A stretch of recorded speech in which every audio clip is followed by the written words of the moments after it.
Perfect.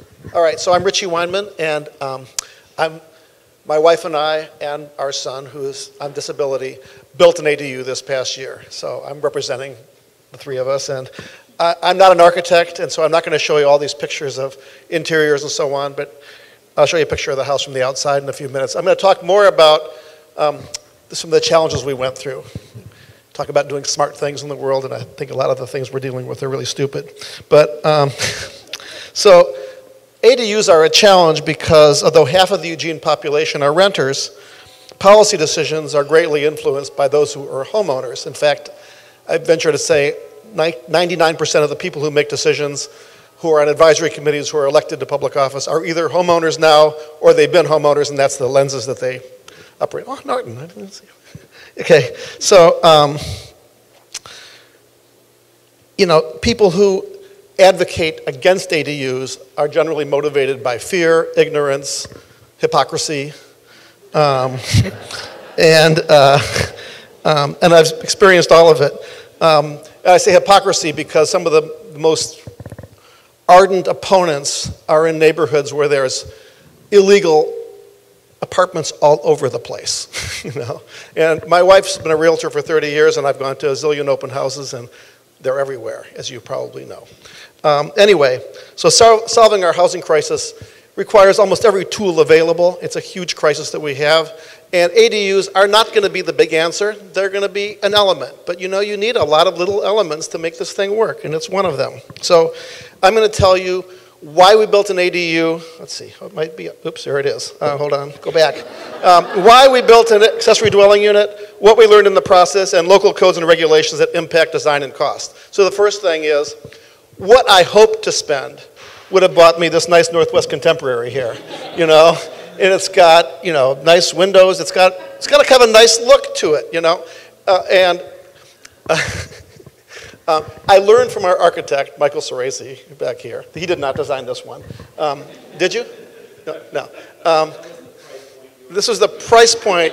We were hoping at my price point to get something better than this, but this is what we would have gotten. So don't expect it to be inexpensive.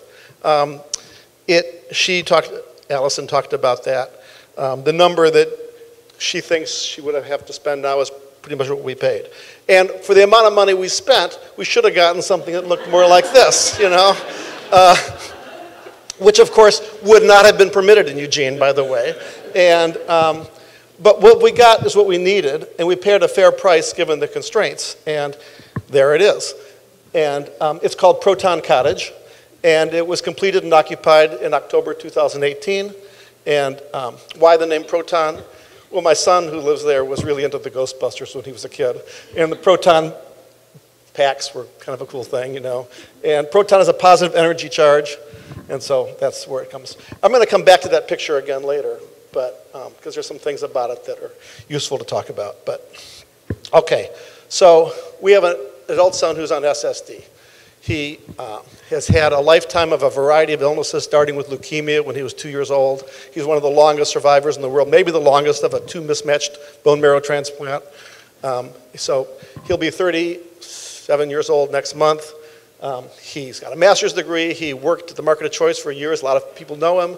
But he's just had one health issue after another, and he just simply can't work these days. And we were trying to find out what we could do to guarantee that he'll always have a place to live that he can afford. And this is the kind of thing a lot of parents would do if they could, okay? Because you're worried about this. You know, he really has minimal income. He makes $1,100 a month on SSD. And, you know, he can't, what do you rent for that? You know, including utilities, you just can't. So we are kind of running our own subsidized housing program, okay? And at great cost, and it's not like we're that rich. So we already owned a rental house in the friendly neighborhood. It's near 20th and Jackson. And it had a large backyard and alley access. And we looked at our own residence, and it wasn't a good option. For one, the building site is flawed. Our backyard doesn't work very well. Another is, we're going to move someday. We have a big house that we don't need to live in, and we're getting old, and we don't want to have him move because we're moving. And so that doesn't make any sense. And he doesn't want to live that close to us anyway. And it's better if he doesn't. So And then we looked at buying. You know, my wife's a realtor. We looked at buying something. We looked at buying condos. But then with condos, you have association fees every month. And that's a killer for somebody who doesn't have any money. And so we looked at other options. So lessons we learned.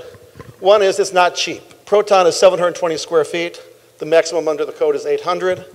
It costs us over $265 a foot, nearly $200,000. And it would have been more, but we got our system development charges waived, which was like pulling teeth without Novocaine. And it is not full of fancy or expensive finishes, but it's nice. You know, it has vaulted ceilings and so on, but it's nothing fancy about it. I recommend that you hire a good architect, which we did, Michael Ceresi back here, to help you with both design and code issues, and he was really helpful. And select a contractor who has a good relationship with subcontractors.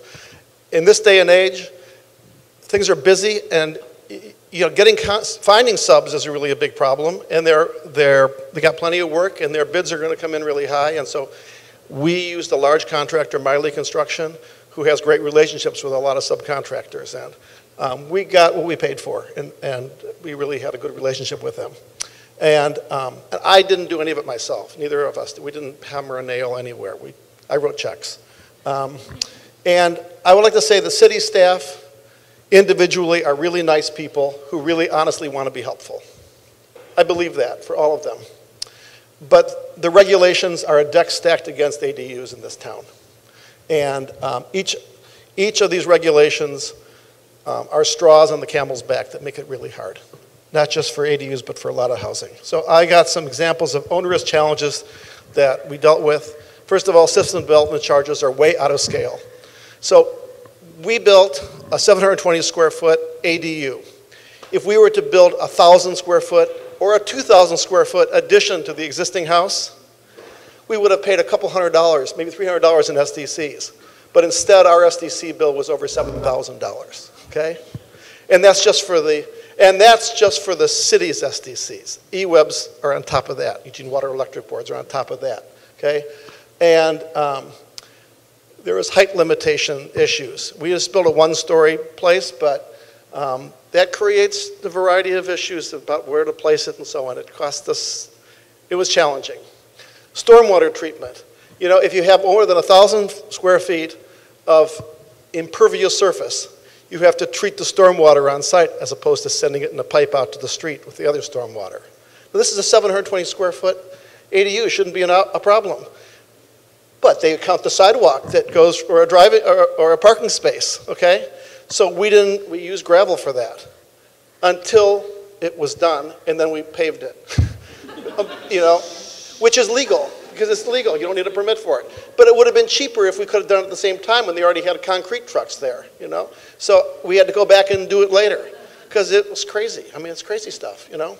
So in Eugene, there's a 25-foot, for ADUs, there's a requirement that you can't have a wall, an exterior wall that goes more than 25 feet straight unless it has a bump out or a bump in that is floor to ceiling 2 feet by 6 feet.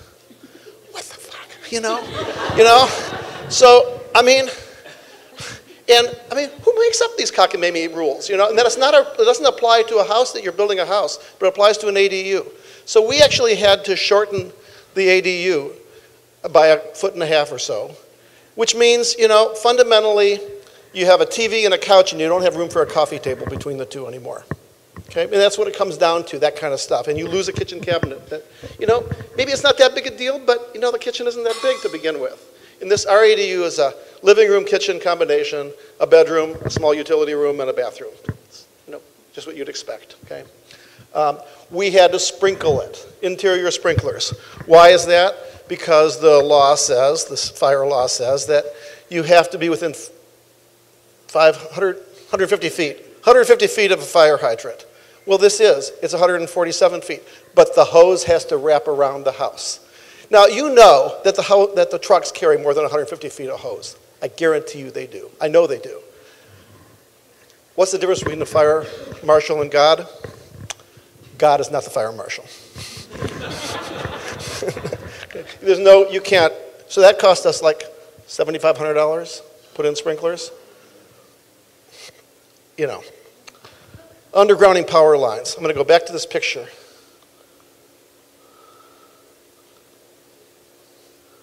No, not that one.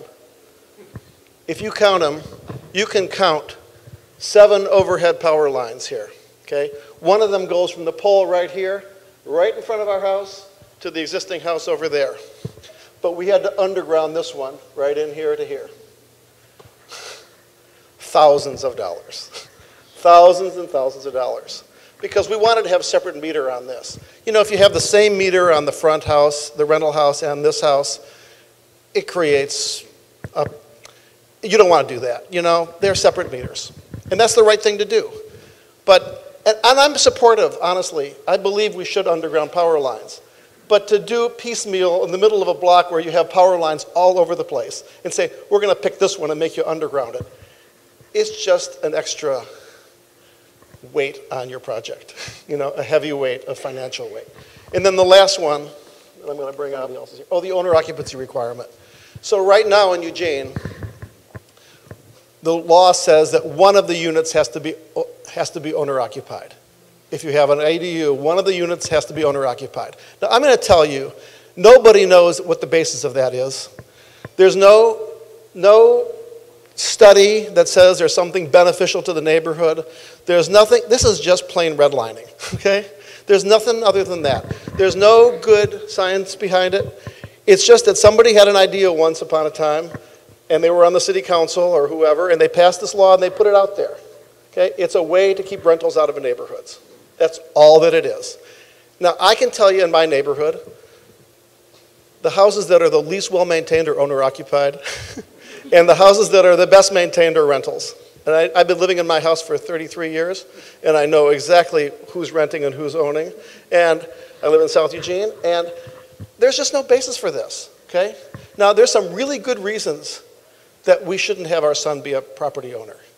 Now, it has nothing to, I mean, there's a lot of reasons some other people, but I can tell you in his case, he's got a whole history of medical stuff. And we don't need him to have a deep pocket for somebody to go after, financially to go after. He is much better off not being a property owner, okay? So this is just a bad rule, okay? And the city is fighting. They're gonna have to change it because the state's making them change it. But they're going after it kicking and screaming. They don't want to do it. There's a majority, there's certainly a minority of council who want to keep it there and they're going to vote against it, you know, changing it. It's just bad, okay? And it really is it's really a problem because there's no reason there's no reason for this. I'm running out of time maybe. So, okay. So, like I said, there isn't one answer. ADUs are a way for people, not government, to help each other. Government needs to get out of the way. And I worked for local government and low-income housing issues for a long time. And this notion of protecting the integrity of existing neighborhoods, it's a myth at best and code for NIMBY against renters. And that might be my last slide. So there you go.